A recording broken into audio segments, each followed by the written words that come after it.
Hello दोस्तों, कैसे हैं आप लोग। चलिए तो शुरू करते हैं। तो टीपीएम हम लोगों ने लास्ट लेक्चर में क्या देखा था बताइए। लास्ट लेक्चर में हम लोगों ने देखा था notice, actual and constructive notice. समझ में आया था कि नहीं? आप लोगों ने कमेंट करके बताया भी नहीं। कोई दिक्कत नहीं होती आपको? चलिए, ये तो अच्छी बात है भाई, नहीं दिक्कत होती। तो आज हम लोग पढ़ेंगे, क्या पढ़ेंगे? Transfer of property define. हाँ जी, अरे सेक्शन 4 भी है। चलिए सेक्शन 4 पहले देखते हैं क्या है भाई। Enactment relating to contract to be taken as part of contract act and supplement to the registration act. क्या मतलब है इसका सिंपल सा मतलब है कि जहां जहां पे कॉन्ट्रैक्ट की बात होगी ट्रांसफर में, जहां जहां पे कॉन्ट्रैक्ट की बात होगी वहां पर ये इंडियन कॉन्ट्रैक्ट एक्ट का एक पार्ट माना जाएगा। ठीक है कि इंडियन कॉन्ट्रैक्ट एक्ट भी साथ में देखना पड़ेगा और टीपीए भी साथ में देखना पड़ेगा। दूसरी बात, जहां जहां पे रजिस्ट्रेशन की बात होगी तो वहां वहां पर ही इंडियन रजिस्ट्रेशन एक्ट का सप्लीमेंट माना जाएगा। ठीक है, देखते हैं क्या बोलता है, पूरी रीडिंग करते हैं। The chapters and section of this act which relate to the contract, ठीक है, the chapter and sections of this act which relate to the contract shall be taken as part of Indian Contract Act. Simple सी बात है कि जहां जहां पे यहाँ पर इस सेक्शंस में या चैप्टर में कहीं पे भी कॉन्ट्रैक्ट की बात होगी तो वो इंडियन कॉन्ट्रैक्ट एक्ट का ये पार्ट माना जाएगा, मतलब उसके साथ ही रीड किया जाएगा। ठीक है, दूसरा क्या बोलता है, and section 52 paragraph 2 and 3 and section 59, 107 and 123 shall be read as supplement to the Indian Registration Act 1908। मतलब इन सब चीजों में क्या है, इन सब चीजों में रजिस्ट्रेशन है कि कहाँ कहाँ रजिस्ट्रेशन कंपलसरी है। ठीक है, सेक्शन 54 क्लास 2 सेल में कब रजिस्ट्रेशन कंपलसरी है, तो जहां जहां पे रजिस्ट्रेशन कंपलसरी है वहां वहां पे इंडियन रजिस्ट्रेशन एक्ट 1908 का सप्लीमेंट माना जाएगा। सिंपल सी बात। चलिए सेक्शन 5 पे आते हैं। क्या बोलता है भाई section 5? Transfer of property define. आप लोग के लिए सेक्शन पूरा लिख के रखा है, ठीक है, समझिए अब क्या बोलता है section. Transfer of property define means an act by which a living person convey property in present or in future to one or more other living person or to himself and one or more other living person। क्या है भाई ये section है और क्या है। ठीक है, थोड़ा और भी था लेकिन वो मैं नहीं लिखा। हाँ, इसके साथ साथ ये और दे दिया है कि living person includes corporation, association और body of individual whether incorporated और नॉट। क्या है भाई ये बताता है कि ट्रांसफर ऑफ प्रॉपर्टी हम किसे कहेंगे। ठीक है, अगर इंट्रोडक्टरी आपने लेक्चर ना देखा हो तो वो भी देख लेना, वो यहाँ पर बहुत यूजफुल होगा कि किस टाइप के ट्रांसफर ऑफ प्रॉपर्टी में माने जाएंगे। हम लोगों ने देखा था inter vivos by one living person to another living person. ठीक है, जो नॉन टेस्टामेंट्री डॉक्यूमेंट होंगे वो वाले माने जाएंगे। चलिए अब इसमें क्या है, बहुत सिंपल है। ये क्या होता है, इसमें प्री के तो 2 से 3 ही क्वेश्चन बनते हैं, लेकिन मेंस में ये किसी ना किसी के साथ जोड़ के पूछ दिया जाता है। खाली ये नहीं पूछा जाएगा ट्रांसफर ऑफ प्रॉपर्टी, ये नहीं पूछा जाएगा। ये साथ में ये बोल देंगे कि which property can not be transferred, मतलब सेक्शन 5 के साथ सेक्शन 6 भी जोड़ देंगे मेंस में। ठीक है, प्री में इसके 2-3 क्वेश्चन बनते हैं, वो तो मैं तुम्हें बता ही दूंगा। ठीक है, चलिए देखते हैं भाई। Transfer of property define means an act.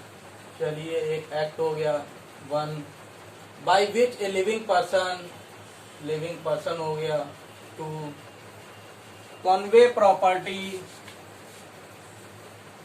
3 हो गया, प्रॉपर्टी 4 हो गया, इन प्रेजेंट और इन फ्यूचर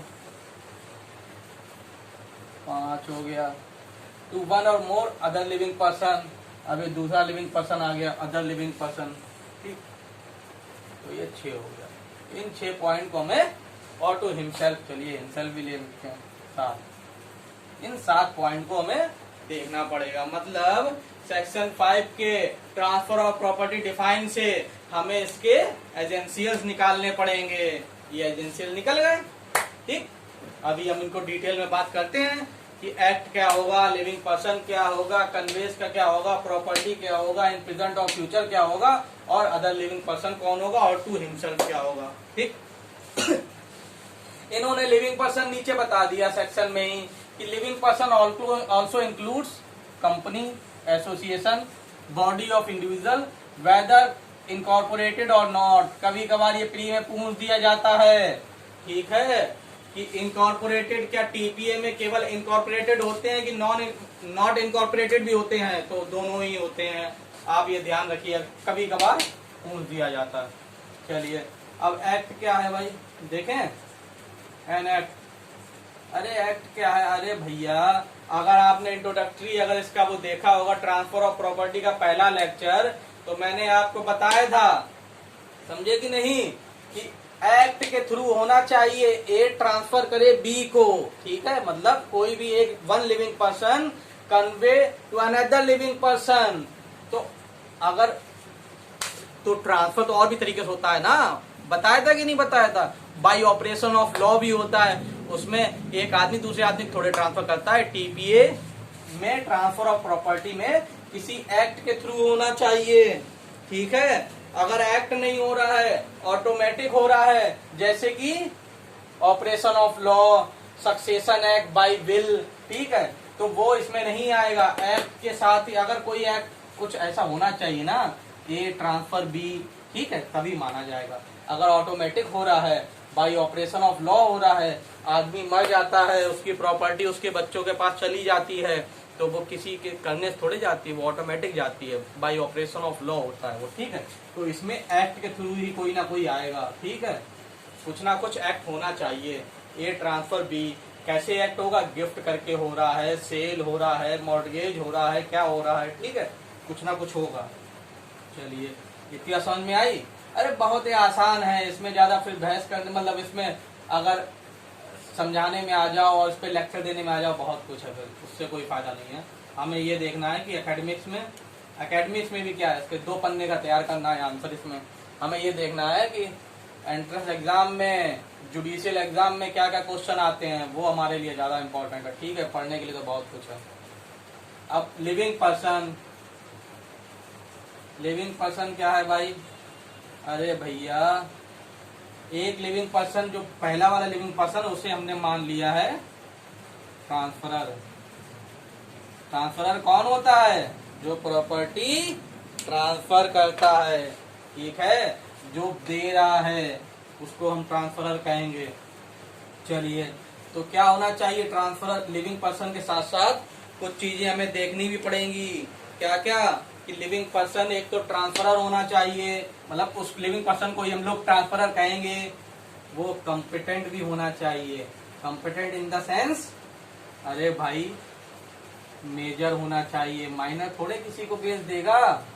और क्या होना चाहिए, साउंड माइंड होना चाहिए, अगर साउंड माइंड नहीं है तो भी नहीं बेच पाएगा, ठीक है।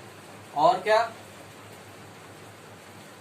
नॉट बार्ड बाय लॉ, अरे भाई लॉ में वो बार्ड नहीं होना चाहिए, ठीक है। और क्या होना चाहिए, और भाई जो प्रॉपर्टी बेच रहा है उसका ऑनर वो होना चाहिए, ठीक है, रियल ऑनर होना चाहिए वो।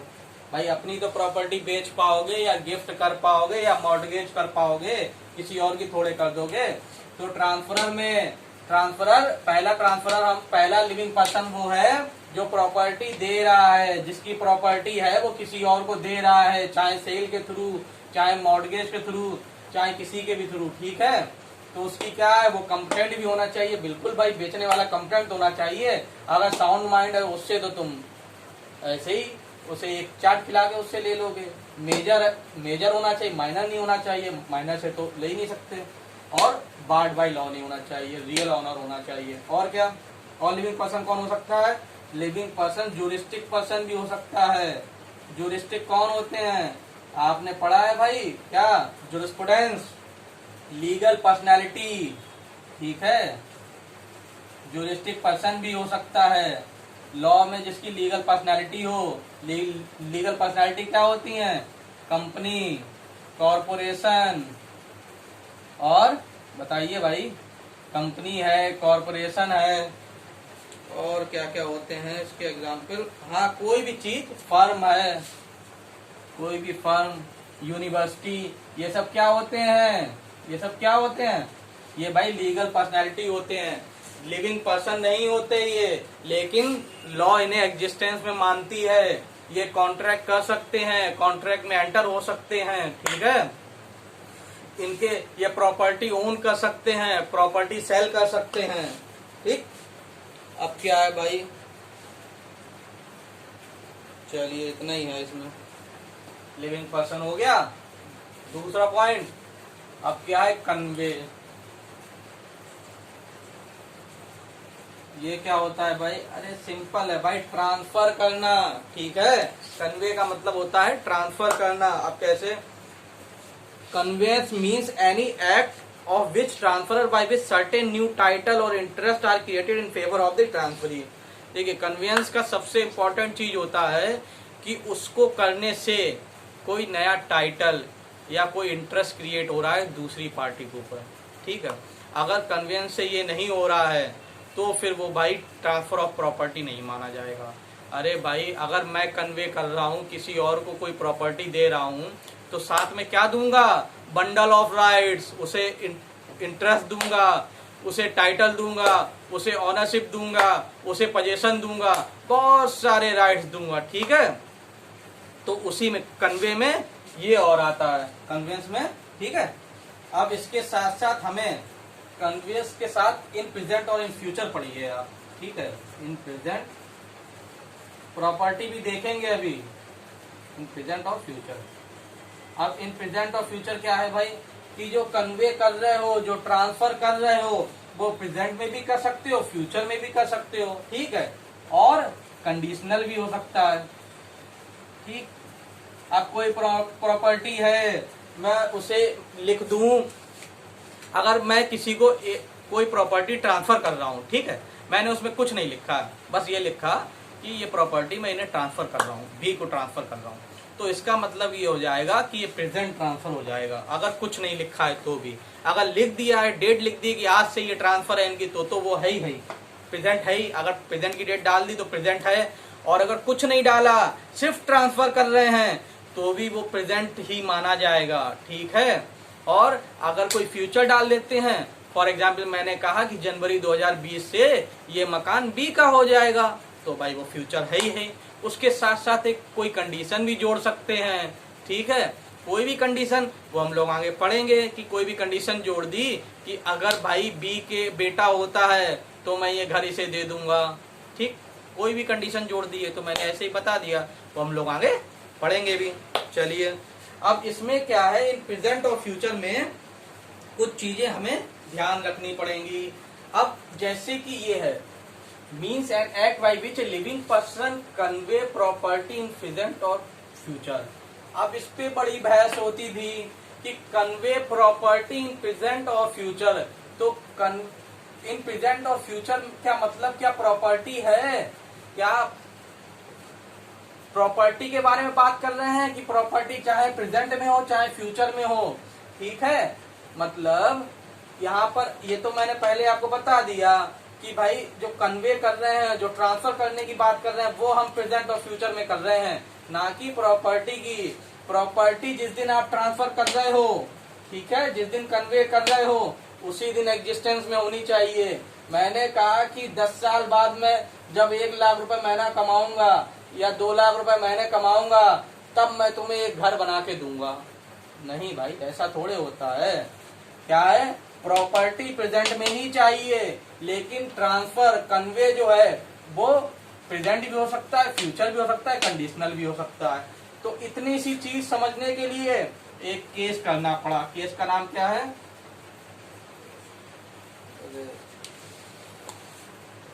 जुगल किशोर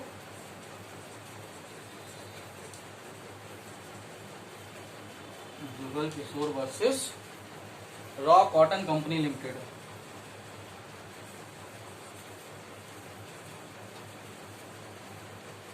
क्या है, Jugal Kishore versus Raw Cotton Company Limited. इसमें क्या हुआ, Supreme Court held that the word in present और in future qualify the word convey not the property. समझे कि नहीं? सुप्रीम कोर्ट ने क्या कहा कि जो वर्ड प्रेजेंट और फ्यूचर की बात है ये कॉन्वे की बात करता है, ठीक है, कि कब ट्रांसफर होगा, ना कि प्रॉपर्टी की। इसीलिए मैंने 3 के साथ 5 को लिया, 4 को बाद में लेंगे, ठीक है, इसी बात को समझाने के लिए। अब आप कहेंगे विशाल भाई तो ये जो बड़ी बड़ी बिल्डिंगें बनती हैं जिसमें पहले से ही वो लोग लिख देते हैं कि आप पहले से ही आइए बुक कर लीजिए, समझे कि नहीं, कि बिल्डिंग तो बाद में बनेगी, आप पहले ही बुक कर लीजिए, आधा पैसा देके रजिस्ट्री करवा लीजिए, तो ये कैसे होता है? अरे भाई वो सिंपली एक एग्रीमेंट होता है, ठीक है, एग्रीमेंट तो कर सकते हो, एक कॉन्ट्रैक्ट तो कर सकते हो। कोई फ्यूचर प्रॉपर्टी है, अब वहां पे काम चलना स्टार्ट हो गया है तो आप कॉन्ट्रैक्ट कर सकते हो कि जैसे ही वो एग्जिस्टेंस में आएगी, जैसे ही वो बिल्डिंग बन जाएगी तभी हम आपको सेल कर देंगे। तो आप कॉन्ट्रैक्ट कर सकते हो और वो कॉन्ट्रैक्ट इन्फोर्स में भी हो जाएगा जब वो प्रॉपर्टी एग्जिस्टेंस में आ जाएगी, ठीक है। तो वो उस समय जब तक प्रॉपर्टी नहीं बनी तब तक वो केवल कॉन्ट्रैक्ट माना जाएगा, ठीक, ट्रांसफर नहीं माना जाएगा अंडर टीपीए, समझे कि नहीं? ठीक है, चलिए और कुछ है? और तो कुछ नहीं है इसमें। तो कितने पॉइंट हो गए? 1 2 3 4, कितने थे? 7 थे ना। अदर लिविंग पर्सन पे आते हैं, चलिए मिटाते हैं इसको। समझ में आएगी नहीं इतना? अरे बहुत ही आसान टॉपिक है भाई, और अभी तो आप इतना पढ़ेंगे, ट्रांसफर में इतना पढ़ेंगे कि ये तो चीजें आपको ऐसे ही क्लियर हो जाएंगी, ठीक है। इतनी बार ये चीजें आएंगी कि आपको सब ऐसे ही क्लियर हो जाएगा। कौन सा रह गया आप? तो अदर लिविंग पर्सन। पहले प्रॉपर्टी देखते हैं, प्रॉपर्टी छोड़ दिया था ना। प्रॉपर्टी क्या है? अरे भाई प्रॉपर्टी तो कुछ भी हो सकती है। मूवेबल प्रॉपर्टी आप जानते ही हैं, इमूवेबल और इंटेंजिबल। इंटेंजिबल पता कौन सी होती हैं? अरे भाई वो होती हैं जिसकी शेयर्स, ठीक है, और ये आपके कॉपीराइट, ये सब चीजें जो होती हैं इंटेंजिबल प्रॉपर्टी होती हैं। तो इसमें और कुछ है? और तो कुछ देखने की जरूरत है नहीं, आप उस पे आइए। किस पे? Other living person.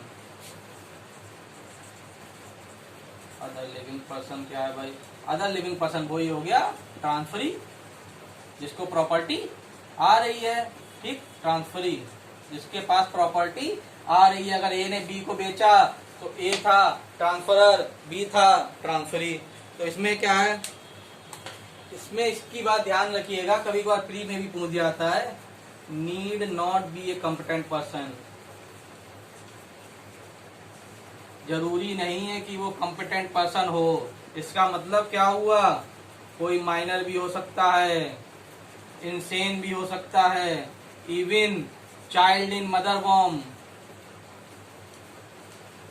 अरे भाई अगर माँ की पेट में ही बच्चा है ना तो उसको भी हम प्रॉपर्टी ट्रांसफर कर सकते हैं।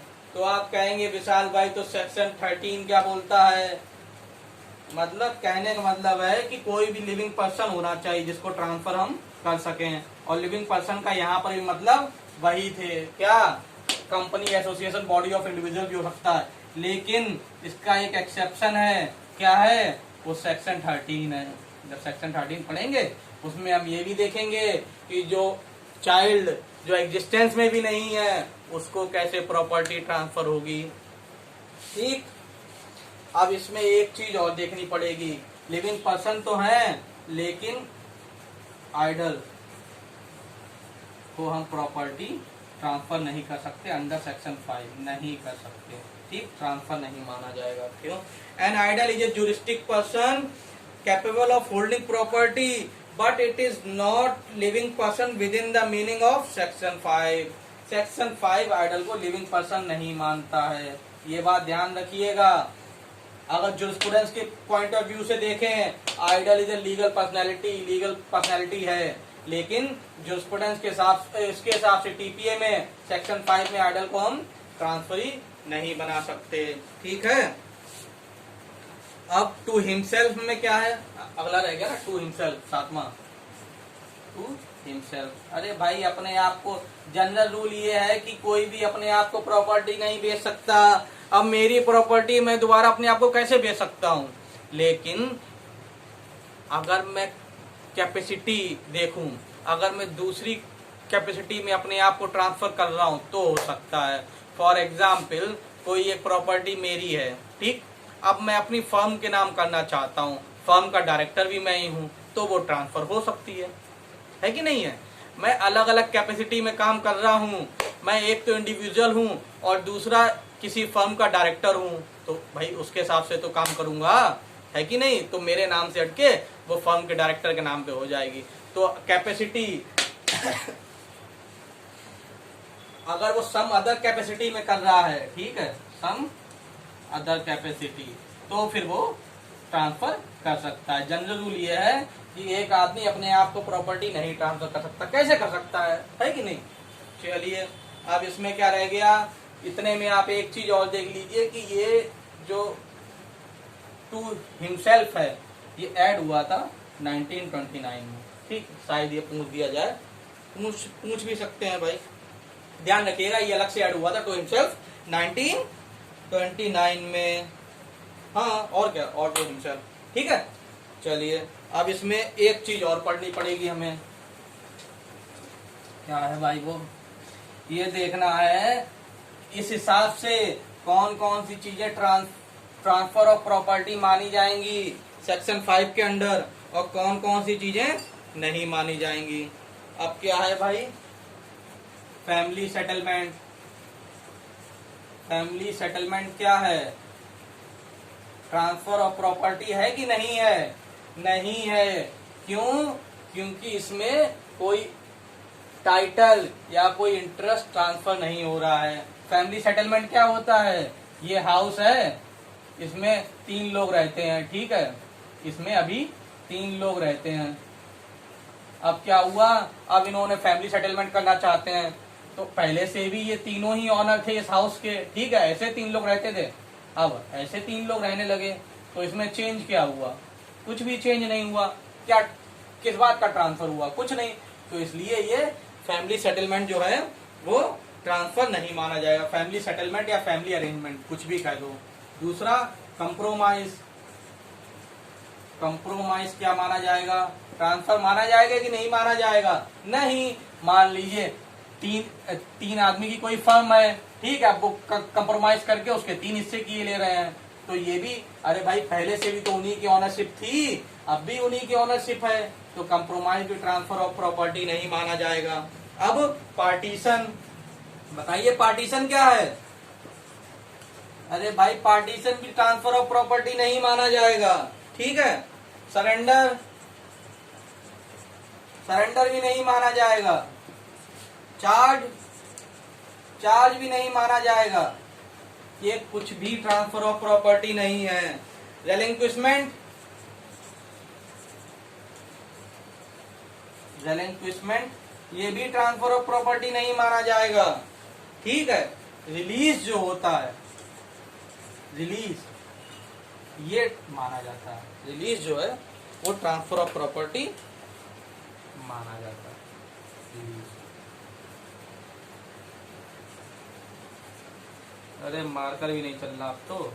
रिलीज जो है वो ट्रांसफर ऑफ प्रॉपर्टी माना जाता है, और वो सारी चीजें जो टीपीए में चैप्टर्स में दी हुई हैं, ठीक है, वो सब ट्रांसफर ऑफ प्रॉपर्टी माने जाते हैं। चार्ज मॉर्गेज के अंदर दिया हुआ है, लेकिन चार्ज अलग चीज होती है। चार्ज क्या होता है कि अगर किसी प्रॉपर्टी को आप एज ए चार्ज रख लो, लेकिन आपको उसकी ऑनरशिप नहीं आती है, आप क्या चाहते हो, आपका जो पैसा अटका हुआ है वो आपको मिल जाए, ठीक है, उसके बदले आप वो प्रॉपर्टी रख लेते हो, उसको चार्ज कहते हैं। ये कोई भी चीज, family settlement, compromise, partition, surrender, charge, relinquishment, ये कुछ भी ट्रांसफर ऑफ प्रॉपर्टी नहीं माने जाते हैं, रिलीज माना जाता है, ठीक है। और वो सारी चीजें जो टीपीए में दी हुई है चैप्टर्स में, जैसे सेल है, मॉर्गेज है, एक्सचेंज है, ये सब चीजें ट्रांसफर ऑफ प्रॉपर्टी तो है ही, इसीलिए तो टीपीए में दी हुई है। इससे कभी कभार क्या 50% इससे क्वेश्चन पूछ ही दिया जाता है। चार्ज बहुत ज्यादा पूछा जाता है कि charge is a transfer of property और नॉट, आपको मान के आना है नहीं, ये कोई भी चीज ट्रांसफर ऑफ प्रॉपर्टी नहीं है सेक्शन 5 के अंडर। ठीक है, और कुछ रह गया? और एक क्वेश्चन और आता है, क्या ट्रांसफर ऑफ प्रॉपर्टी टीपीए क्या आउटसाइड इंडिया, मान लीजिए कोई प्रॉपर्टी आउटसाइड इंडिया है तो क्या टीपीए उस पर अप्लाई होगा? हाँ, अगर मान लीजिए कैसे अप्लाई होगा, अब मान लीजिए दो आदमी हैं, ठीक है, उन्होंने इंडियन टेरिटरी में कॉन्ट्रैक्ट किया कि जो हमारी प्रॉपर्टी इंग्लैंड में है उसको सेल करने का कॉन्ट्रैक्ट किया यहाँ पर, ठीक है, तो भाई उसी हिसाब से कॉन्ट्रैक्ट के हिसाब से टीपीए अप्लाई हो जाएगा, है कि नहीं? क्योंकि आप जानते हैं जहाँ पे कॉन्ट्रैक्ट होता है वहीं का law of the land apply होता है, और ट्रांसफर के लिए हमारा क्या है लॉ, ट्रांसफर ऑफ प्रॉपर्टी 1882। तो आउटसाइड इंडिया भी अगर कोई प्रॉपर्टी है तो उस पर भी टीपीए अप्लाई होता है। चलिए, तो कल हम लोग पढ़ेंगे what property can not be transferred. ठीक है, क्या क्या चीजें नॉन ट्रांसफरेबल हैं, सेक्शन 6 बहुत इंपॉर्टेंट, इससे तो आपने देख ही लिया क्या क्वेश्चन बन सकता है। चलिए ठीक, थैंक यू।